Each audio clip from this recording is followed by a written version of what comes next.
अध्यक्ष व तसेच प्रमुख पाहुणे आणि इथे जमलेले सर्व माझे मित्र आणि मैत्रिणी, आज आपण इथं लोकशाही अण्णाभाऊ यांची जयंती साजरी करत आहोत. तरी मी त्यांच्याबद्दल 2 शब्द बोलणार आहे, तरी तुम्ही शांततेने ऐकावी ही नम्र विनंती.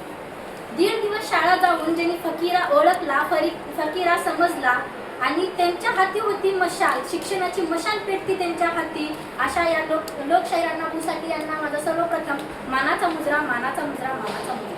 नेमका फकीरा कोण होता? स्त्रियांचा आदर करणारा फकीरा, गावावर प्रेम करणारा फकीरा. फकीरा ही स्वाभिमानी फकीरा, पराक्रमी फकीरा, अशा या फकीरा कादंबरी लोकशाही अण्णाभाऊ यांनी लिहिली. आणि लोकशाही अण्णाभाऊ ही कादंबरी डॉक्टर बाबासाहेब आंबेडकरांच्या झुंजार लेखणीला अर्पण केली. तेव्हा डॉक्टर बाबासाहेब आंबेडकर म्हणतात, जेव्हा त्यांच्या दलित समाजावर अन्याय होत होता, अत्याचार होत होता, जितका अत्याचार जर जनावरांवर केला नसता तेवढा अत्याचार त्या गरीबावर केला होता, तेव्हा तिथं डॉक्टर बाबासाहेब आंबेडकरांनी एक वाक्य सांगितलेलं होतं की 100 वर्ष शिवी होऊन जगण्यापेक्षा 1 दिवस वाघ म्हणून जगा, मग तुमचं खरंच अभिमान वाटेल आणि खरंच स्वाभिमान वाटेल. असा हा अनमोल संदेश त्यांनी डॉक्टर बाबासाहेब आंबेडकर दलित समाजाला दिला. लोकशाही अण्णाभाऊ हे ठरवून आले होते की जग बदलायचं आहे, हे ठरवून आलो. जग बदलायचं आहे हे ठरवून आलो. माझ्या लेखणीत मी ज्याला लढवून आलो. भुकेल्या पोटासाठी मी लेखणी उचलली, भुकेल्या पोटासाठी मी लेखणी उचलली. शोषणाच्या जगाशी मी माझी मुठी झुंज केली, शोषणाच्या जगाशी मी माझी मुठी झुंज केली. साहित्याची खान असं अण्णाभाऊंचं लिखाण होतं, साहित्याची खान अण्णाभाऊंचं लिखाण होतं. आणि या लिखाणातूनच फकीरा हा कादंबरी त्यांनी लिहिलेली आहे. फकीरा फक्त स्वतःचाच विचार करत नव्हता, फकीरा एक आदर्श पुत्र, आदर्श पती, आदर्श मित्र, आदर्श सैनिक आणि आदर्श नेता म्हणून हा फकीरा ओळखला गेला. फकीरा आपला स्वतःचाच नाही तर दलित समाजाचा विचार केला. दलित समाजाच्या जीवनामध्ये एक ज्योत म्हणून, एक दिवा म्हणून प्रकट झाला. या ठिकाणी म्हणावं असं वाटते की सारा गावनी जलेला रात झाली पांघरून, सारा गावनी जलेला रात झाली पांघरून, मी जलेला गावामध्ये दिवा वता उजरून, दिवा वता उजरून, दिवा वता उजरून, दिवा वता उजरून.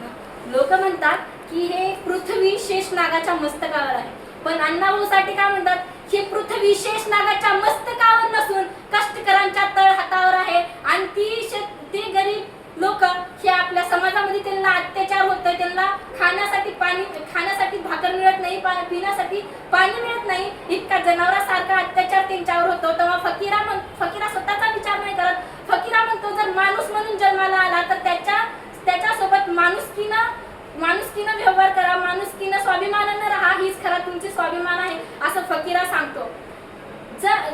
शब्दाच्या माध्यमातून लढा दिला, शब्दाच्या माध्यमातून लढा दिला, अण्णाभाऊंनी माध्यमातून वार केला.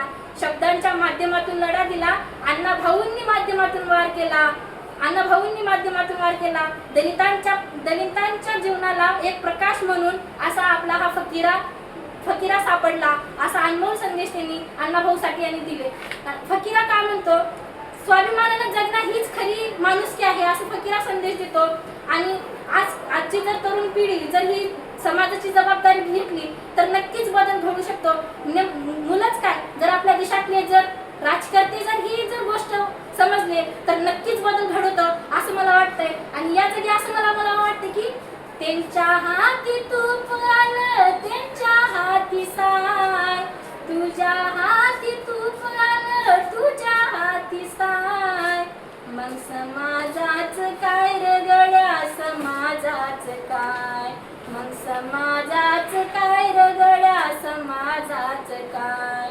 तुझ्या हाती आली आता समाजाची रूढी, तुझ्या हाती आली आता समाजाची रूढी, राहायाला माडी आणि फिरायाला गाडी, राहायाला माडी आणि फिरायाला गाडी.